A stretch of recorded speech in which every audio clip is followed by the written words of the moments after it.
Hi అండి, I'm doctor భార్గవదేవన. Welcome to my YouTube channel కర్మ విపర్యాస. So ఈరోజు టాపిక్ ఏంటంటే ధర్మస్థలలో జరుగుతున్న ఈ తవ్వకాలు అవన్నీ తెలుసు కదండి. లేడీస్ హత్యలు తర్వాత ఏంటి, దీనిలో వెనకల తాంత్రిక పూజలు జరిగాయా అనే విషయం చూద్దాం. నా ఉద్దేశం ప్రకారము అక్కడ పెద్ద తాంత్రిక పూజలు అయితే జరగలేదని నేను అనుకుంటున్నాను.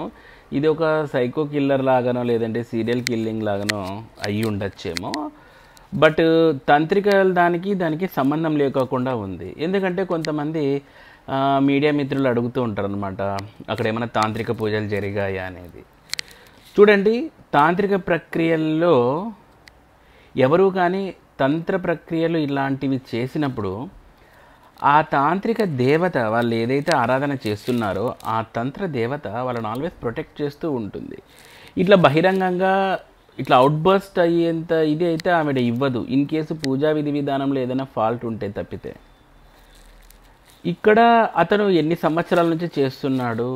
అండ్ ఇంకోటి ఏంటంటే తాంత్రిక పూజలో మనకు ఖచ్చితంగా ఒక ఫిజికల్ యాక్టివిటీ, అంటే ఆ ఫిజికల్ థింగ్స్ అనేవి ఏవో ఒకటి కనపడిస్తాయి. అట్లీస్ట్ ఒక నిమ్మకాయ, ఫర్ ఎగ్జాంపుల్ మనకు సినిమాల ఇంపాక్ట్ ఎక్కువ ఉంటుంది కాబట్టి ఒక నిమ్మకాయనో ఇలాంటివి ఏదో ఒకటి మనకు కనిపిస్తూ ఉంటాయి. కనీసం అట్లా తంత్ర ప్రక్రియలు చేసినప్పుడు, అట్లా నరబలులు చేసినప్పుడు అక్కడ ఖచ్చితంగా అంటే కొన్ని రకాల వస్తువులు ఏదో ఒకటి మనకు కనపడాలి. కానీ అక్కడ ఎక్కడా కూడా అలాంటి వస్తువు కనపడించిన దాఖలాలు అయితే ఏమీ లేవు. బట్ ఏదో ఇంకా పోలీస్ వాళ్ళు ఆ మంత్రాంగం ఆ వ్యవహారం అంతా కూడాను జరుగుతూనే ఉంది. ఇంకోటి ఏంటంటేనండి, ఈ క్షుద్ర పూజలు అనేటివి దానిలో పేరు ఎందుకు అలా వచ్చిందంటే అవి మరీ చాలా క్షుద్రంగా ఉంటాయి. ఎందుకంటే కొన్ని పూజల్లో మలమూత్రాలతోటి చేస్తూ ఉంటారు, ఇంకా దారుణంగా చేస్తూ ఉంటారు అన్నమాట. ఇటువంటి పూజల్లో కొంతమంది ఈ మధ్యకాలంలో నేను ఒక వీడియో చూస్తాను, ఆ నది నేత్రావతి నది వద్ద ఆ నది బలి కోరుతుందనేసి ఆ నేత్రావతిలోనే అది అట్లాంటివన్నీ అందుకే ఆ నది బడ్డును చేశారని చెప్పేసి చెప్తున్నారు. నేత్రావతి ఆ నది అనేది ఒక గంగాదేవి యొక్క ఒక అంశలాగా మనము చూడాల్సి ఉంటుంది ఆ నేత్రావతి నదిని. అది కాక ఎప్పుడు కానీ చూడండి, ఈ క్షుద్ర మరియు ఇట్లాంటి వామతాంత్రిక పూజల్లో దక్షిణం వైపు అంటే వ్యతిరేక దిశతో ప్రవహిస్తున్న నదులకు ఎక్కువ శక్తి ఉంటుంది. అట్లాంటి చోట తాంత్రిక పరిహారాలు ఇట్లాంటివి చేస్తారు. అంతేగాని ఇప్పుడు ఫర్ ఎగ్జాంపుల్ ఈ నేత్రావతి అనేది మామూలుగా ఈ దక్షిణం సైడ్ ఇది అయ్యే నది కాదు కదా. మరి అలాంటప్పుడు అక్కడ ఒకవేళ సాధకుడు నిజంగా అన్ని చేసినా కూడా అది పెద్దగా ఫలించదు. రెండోది వచ్చేసి బలులు.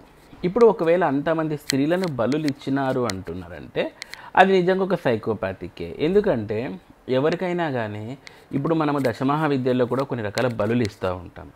ఆ బలులు అనేవి మనకు 1, 2 అంటే ఇప్పుడు ఏదో ఫ్రూట్ బలి కావచ్చు, లేదంటే ఒక మేక బలి కావచ్చు, దున్నపోతు బలి కావచ్చు. ఇట్లాంటి బలులు ఇచ్చినప్పుడు కొన్ని వాటికి కొన్ని రక్తదాహాలు తీర్చినప్పుడు కొన్ని దేవతలకు అక్కడితో కామ్యక సాధన, ఆ కామ్యక శక్తి అనేది సిద్ధిస్తుంది.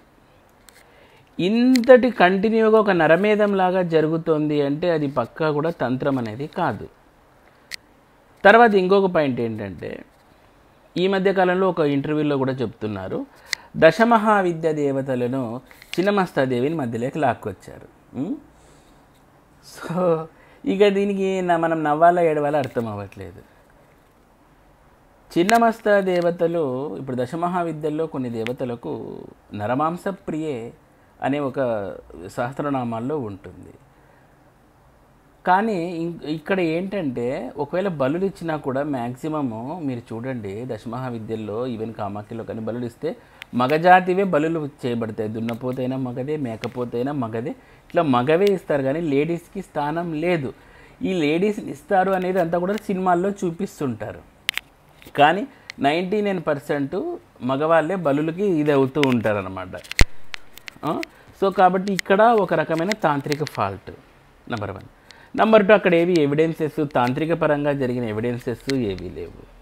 అంటే ఏదో అతడుగాడు పసుపు, కుంకుమ, ఇంకోటి ఏదో రకరకాల వాడడం కూడా అనేది జరగలేదు.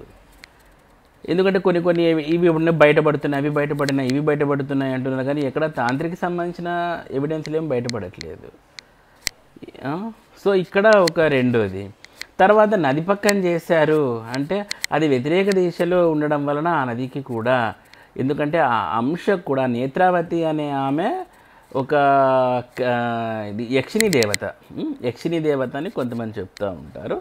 సో కాబట్టి ఆ నేత్రావతి కూడా ఇట్లాంటి, ఎందుకంటే గంగాంశ నుంచే వచ్చింది కాబట్టి ఈ ఎనర్జీని సాధకునికి ఇవ్వలేకపోతుంది.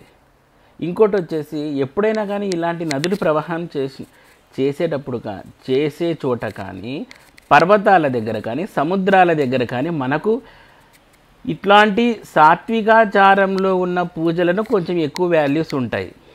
అంతేగాని ఇట్లా నెగిటివ్ ఇంపాక్ట్వి ఎప్పుడు ఇట్లా చోట్ల చెయ్యరు. ఓకేనా. తర్వాత వచ్చేసి ఇప్పుడు వాళ్ళు చేశారు అంటే, తాంత్రాలు చేశారు అంటే కంటిన్యూగా అమావాస్య ఇట్లాంటి తిథులు, ప్రత్యేకమైన తిథులు ఇవన్నీ ఎంచుకుంటారు. ఇంకోటి ఏంటంటే తంత్ర ప్రక్రియల్లో చేసేటప్పుడు నాకు తెలిసిన సబ్జెక్ట్ ప్రకారము ఒక్కసారి ఎప్పుడైనా కానీ ఇలాంటి బలులు ఇస్తున్నారు అంటే ఖచ్చితంగా అదే టైంలో పంచబలులు ఇవ్వాలి అనేది నాకు తెలిసిన సబ్జెక్ట్ ప్రకారము. సో అట్లాంటి పంచబలులు అవి ఐటమ్స్ అడగద్దండి. సో అట్లాంటి పంచబలులు అక్కడ జరిగి ఉండాలి కదా. సో వాటికి ఎవిడెన్స్ లేదు. సో ఇలా మల్టిపుల్గా ఉంది. ఇంకా కొంతమంది ఏమంటున్నారు, కేరళ నుంచి కర్ణాటకకు పిలిపించినారు తాంత్రికులని అని అంటున్నారు. ఇక్కడ ఒకటి ఏంటంటేనండి, కర్ణాటకకు ఆల్రెడీ తన ఓన్ కన్నడ తంత్ర అనేది ఒకటి ఉంది. ఇప్పుడు అస్సాంకి తంత్ర ఎట్లా కేరళ తంత్ర ఉందో, కర్ణాటక తంత్ర అనేది ఒకటి ఉంది. ఎందుకంటే వాళ్ళు ఎక్కువగా శాబర తంత్ర, వనదుర్గ తంత్ర అని ఎక్కువ చేస్తారు. ఎందుకంటే మీకు ఎక్కడైనా కానీ చూడండి, ఈ పర్వత ప్రాంతాలు ఈ ఉన్న చోట ఎక్కువగా ఈ తంత్ర ప్రక్రియల్లో శాబర, వనదుర్గ తంత్రాలను ఎక్కువ యూస్ చేస్తారు. సో కాబట్టి ఈ తంత్రాలు ఒకవేళ ప్రయోగం చేసినప్పటికీ అక్కడ పురుషులను బలి ఇవ్వడం జరుగుతుంది, కానీ స్త్రీలను అనేది జరగదు. ఇదంతా ఎప్పుడో ఏన్షియంట్ టైమ్స్లో అవన్నీ ఉండేటివి. సో కాబట్టి ఇక్కడ అంతా కూడాను అక్కడ ఎక్కడ ఎవిడెన్సెస్ లేవు. ఒక ప్రాపర్గా అక్కడ తాంత్రిక పూజలు జరుగుతున్నాయనే దానికి ఎవిడెన్సెస్ లేవు. ఇంకోటి ఏంటంటే తంత్ర పూజలు జరిగినప్పుడు ఎప్పుడు కానీ ఆ దేవత అతన్ని రక్షిస్తూ ఉంటుంది. అది యక్షిని కావచ్చు, భక్షిని కావచ్చు, ఎవరైనా కావచ్చు. ఇంకా రకరకాల కాన్సెప్ట్లు చెప్తా ఉన్నారు. చిన్న మస్తా మీద ఎక్కువ కాన్సన్ట్రేషన్ చేస్తున్నారు. చిన్న మస్తాకు దీనికి సంబంధం లేదండి అసలుకి. మీరు అనవసరంగా ఆమెతో పెట్టుకోవద్దు. అదైతే గిన నాకు తెలిసి సైకోపాత్ లాగా సినిమాలో చూపిస్తుంటారు కదా, సో అలాంటి కిల్లింగ్ లాగానే ఉంది. కానీ ఇక్కడ తాంత్రిక సంబంధించిన ఇది లేదు. ఒకవేళ అట్లా ఉన్నా కూడా అవేం ఫలితం అయితే ఇది కాదని నా అభిప్రాయము. సో నచ్చినట్లయితే లైక్ చేయండి, షేర్ చేయండి, సబ్స్క్రైబ్ చేయండి. So thanks for watching.